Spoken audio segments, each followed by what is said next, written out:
Ya. Bagaimana menurut Mbak Ajeng agar minat belajar siswa itu meningkat? Mungkin dalam cara saya mengajar atau bagaimana? Ya, kalau menurut saya perlu seperti teknik pengajaran yang baru. Misalnya kalau dulu-dulu dengan menggunakan ceramah bisa diganti dengan menggunakan media, dibantu dengan media atau diberikan permainan-permainan dengan cara yang baru, mungkin anak lebih tertarik dan semangat untuk belajar. Permainan yang baru itu seperti apa ya Bu Ajeng ya? Boleh dibuatkan seperti model pembelajaran snowball drilling itu loh. Nah, seperti itu. Kemudian atau enggak pada materi tertentu kita terapkan pembelajaran dengan menggunakan praktek langsung. Boleh seperti itu. Misalkan di materi yang seperti aritmetika sosial. Nah, itu kan mengenai jual beli untung rugi, kita bisa menggunakan praktek langsung, praktek jual beli di dalam kelas, kan jadi lebih menarik dan siswa nggak bosen seperti itu. Kalau media apa yang cocok untuk saya gunakan nanti di kelas? Tergantung Ini kan materi. ini kan kebetulan kita kan di pondok, dan Ya, media itu yang paling pas bagi apa yang mungkin tidak menyulitkan saya atau ya. menyulitkan siswa. Ya, kalau di pondok kan dengan mereka keterbatasan teknologi ya, penggunaan LCD itu saya rasa sudah termasuk paling pol. Nah, anak sudah semangat ketika guru masuk ke dalam kelas dengan membawa laptop dengan materi yang baru. Wah, istilahnya seperti menonton televisi ya. Nonton. Nah, kita berikan video-video pembelajaran, anak lebih tertarik karena konteksnya mereka menonton. Nah, karena di pondok kan tidak boleh menggunakan gadget seperti handphone atau membawa laptop, itu kan dibatasi, bahkan tidak boleh membawa seperti itu.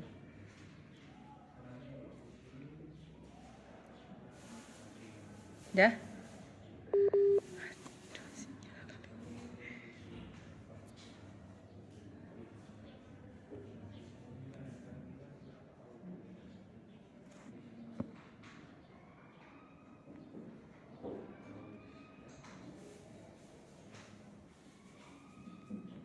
Ya, Ya? Nah, sudah? sudah. Bagaimana, Bu? Jadi penggunaan media yang sesuai dengan sekolah berbasis pondok itu yang seperti apa, Nek? Bu Ajeng? Ya paling sederhana ya tadi. Kalau menurut saya karena terbatas ya penggunaannya tidak diperbolehkan. Mungkin yang pertama menggunakan media proyektor, kemudian komputer pasti ada karena ada materi TIK. Nah, kita bisa memanfaatkan di situ, anak-anak diberikan cara menghitung untung rugi melalui program Microsoft Excel seperti itu, boleh. Biar ada menariknya sedikit.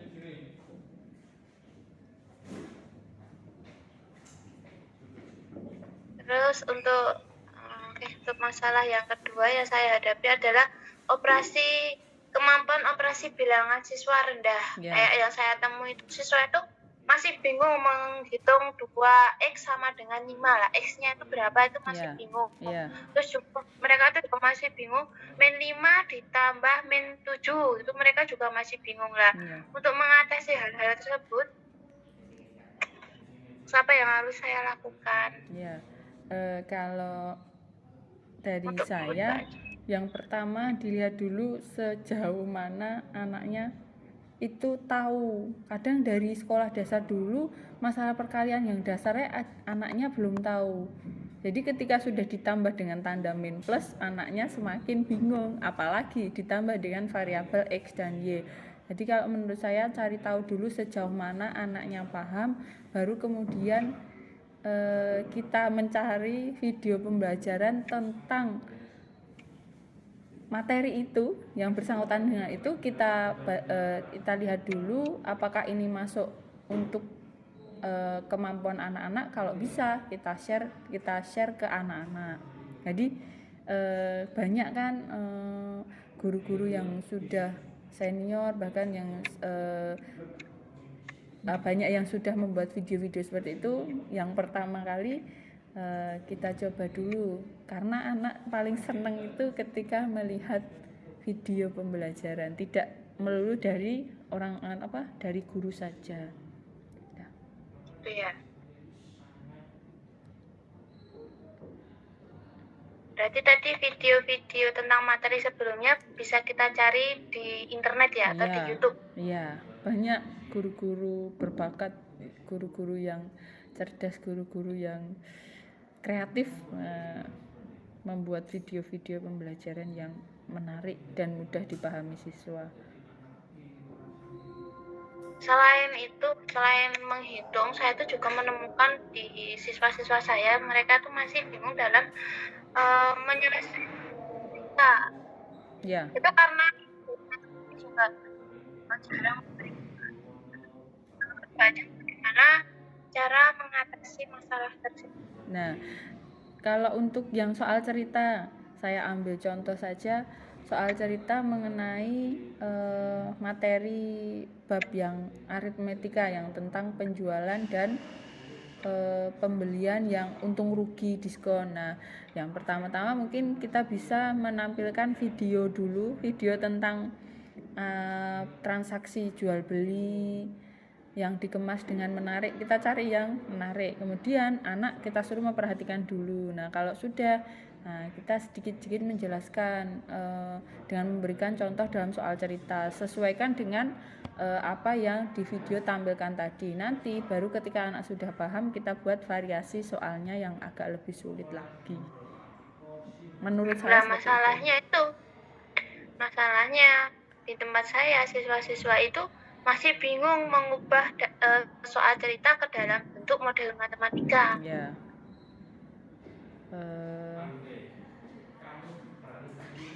Kalau Bu Ajeng sendiri bagaimana? Ya. Kalau menurut saya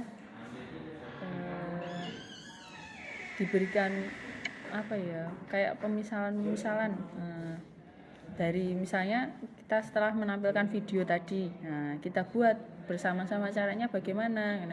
Kita pandu anak menjawab secara soal cerita, tapi tidak kita lepaskan. Jadi dari awal, dari melihat video kan mereka sudah senang, sudah memperhatikan. Nah, misalnya kalau untuk harga sayur ini, misalnya kita andaikan dengan X ya, kita tulis di papan tulis. Jadi setelah anak melihat video, kita pandu menjawab dari papan tulis. Saya rasa seperti itu anak bisa mengikuti. Kalau dari awal kita lihatkan sesuatu yang menarik, habis itu kita mulai memasukkan materinya dengan dipandu, tidak mereka mencari sendiri. Tadi memberikan video tentang